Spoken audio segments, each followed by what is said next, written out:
Pianist Wayman Chin has joined me in the Quincy Access Television studios. We have a lot of music to talk about. Wayman, congratulations on on your achievements, because we're going to get into that. You're actually a pianist, a concert pianist. You have been for many years. You're an instructor. You're a jurist. You've done some writing for opera, as far as, I believe, reviews. So multi-talented. It's so great to have you here at Quincy Access Television. It's my pleasure to be here, Mark. Thank you for having me. As we get into your art and your performance, again, chamber music, that's your specialty. Yes, well, I guess my flippant answer could be I had to do all of those things in order to make a living. And the fact is, the world of music is full of many dimensions. And as you were relaying some of the things I've done, it's kind of staggering, because I have done a lot of things in the profession, but I would say primarily my activities have been as a teacher and as a chamber musician. I love the art of collaborating with people and making music with others. So that's really been one of my great passions as a performer. You have played all over. You've played in the US, you've played in Asia, you've played in the United Kingdom. Yes, again, I wouldn't say that I ever planned out my career. Many things have come about due to the fact that I have friends who said, oh, I'm starting a festival in the United Kingdom, in England. We know you're an Anglophile. Would you like to join us? Asia has been really a great place to visit, because I have family who are there, and through that I've done quite a number of master classes and concerts in the Philippines, also have performed and taught in Hong Kong and throughout China.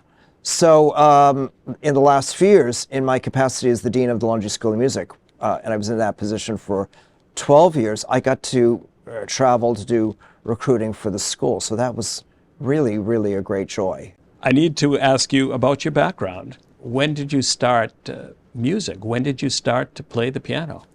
So for all intents and purposes, Mark, I should be considered not worthy of having any of the professional experience I've had, because I basically started playing the piano when I was 11 and a half years old. So I'd gone through the public schools of Norwood with a violin that the violin teacher in second grade says was almost larger than I was. There were no 1/8 size violins back in the early 60s. Failed at that, played the clarinet only as well as I could get the reed lubricated well enough to make a squeaking sound. But in 1970, my mother got a call from a girlfriend saying, we're going to buy a baby grand piano for my children. Would you like our upright? And my mother said, would you like that piano? Because I used to see pianos in the music room and would be just transfixed by it. So I started piano lessons in June 1970. And needless to say, it was a relationship where we liked each other. And I haven't looked back. But I'm a late starter, and that goes to the notion that there is a right time to start. So I wasn't at all a prodigy, but my love for it and my work ethic and my passion made up for those lost years, I suppose. But it wasn't a late start for music. You were musically, I suppose, predisposed. Yes, I love to sing. And I remember in fourth grade, the music teacher had introduced an Irish jig. And I remember da da da da da da da da da da da da da da da da da da da. And we were asked to do the step dance, and somehow she singled me out because my rhythm was so good and I wasn't jumping on the beat. And that was a a rather proud moment because she noticed something then. I still didn't have a piano, but there was something, for want of a better word, there was something musical about me, yes. So I guess I'll ask, when did you start to read music? Well, we got that piano in June 1970, and an aunt of mine gave me some of her early piano books. So I basically started reading the notes on my own, so that at my very first lesson I was able to play pieces, because basically there are 5 lines and 4 spaces and 2 clefs, and I wasn't about to wait for the first lesson to introduce that myself. That's how enthusiastic you were. Yeah. So, and I will say that within 6 years of that first lesson, I got accepted to the Hart School at the University of Hartford as a piano major. And within 11 years after that first lesson, I got into the Yale School of Music for the master's program. So something worked out. Pianists that you had admired, or just musicians in general, Yes. that kind of propelled you? Thank you. It's a wonderful question.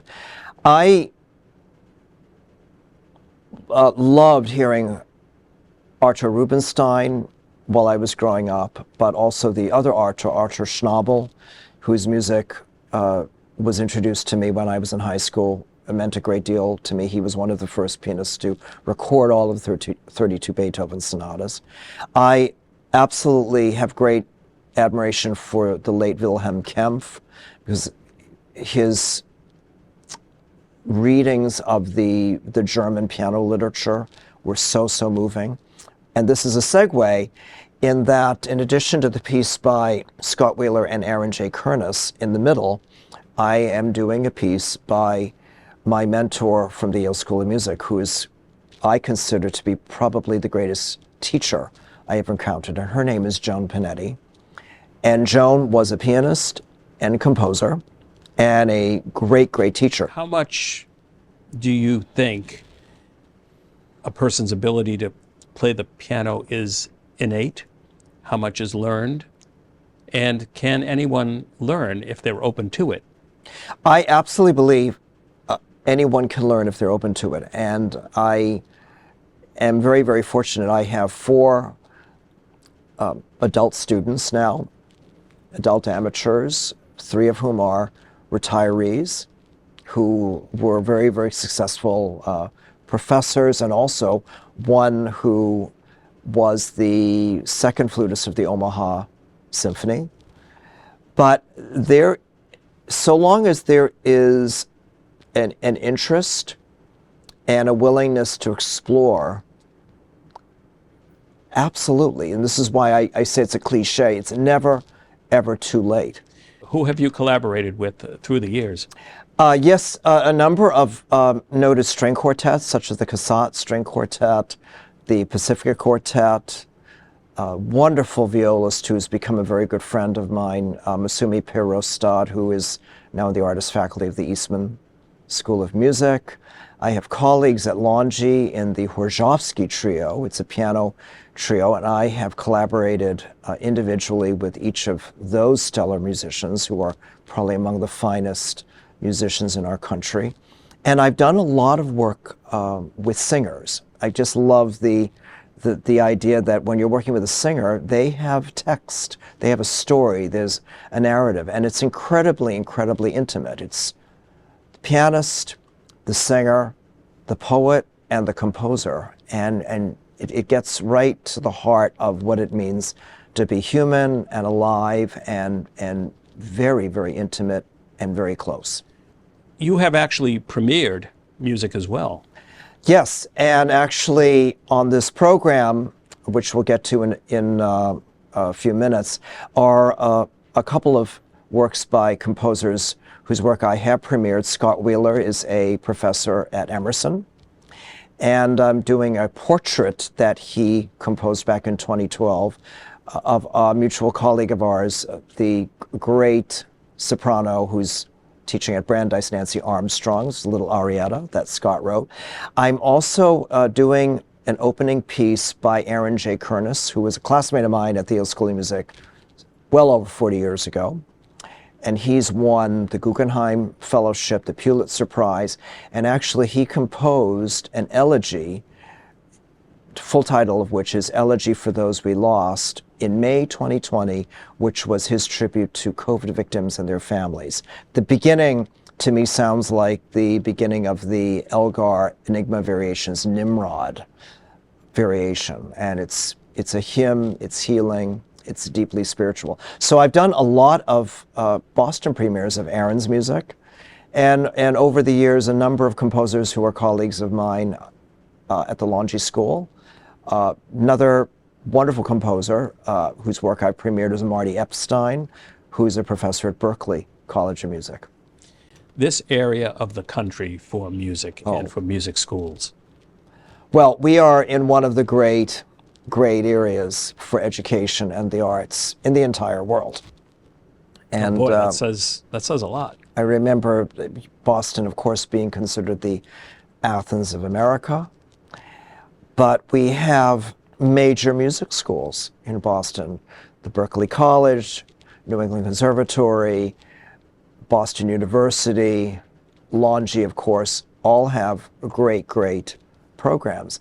And what we had determined at Longy, and I've been there nearly 30 years, is why should a school that is smaller and lesser known exist in a city that already has the likes of Berklee, New England Conservatory, and BU? And through the vision of a great president that we've had for 17 years, Karen Zorn, we asked the question, not only why should we exist, but what can we do to really prepare our students for a future that will really be, for all intents and purposes, a portfolio career. The days when you can just do concerts or just tour the country are for rarefied few. But I'm happy to say that most of our students, Mark, are doing so many different things. They're teaching, they're creating different avenues for performance. They're recording, they're working with children, and they're working in hospitals and hospices with music as a force for healing. So I'm delighted, and I'm celebrating my 30th anniversary this year at Longy, and again, that feels like I'm getting old, but time marches on. It does. Congratulations on Thank you. 30. Since you've been a teacher and you continue to teach? Yes, I did. I am now Dean Emeritus, which I balked at because I thought, oh, Emeritus, I don't feel old, but I guess I am. I can see why you might say that again, the title being the title. Yes, right? I stepped down as the Dean of the Conservatory at the Longy School of Music at Bard College in June 2020, and I've returned to the faculty, and I absolutely love it. Teaching is my first love.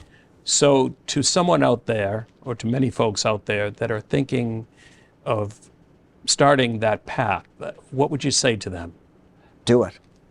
I would say that there are any number of reasons people on the outside will say, don't do it, it's a tough life, you will have to cobble together a living. But the students that I've encountered and the students who are now really part of the cultural scene in Boston, who may have only graduated 3, 4, 5 years ago from Longy, never had to think twice about it. You know, they are propelled, I hope, as I was, by the daily inspiration and the daily unpredictability of what it is to be a musician. No day is the same. And I feel that same way in my work as a teacher. So I would say absolutely, because if that power is being generated, that will keep a musician going.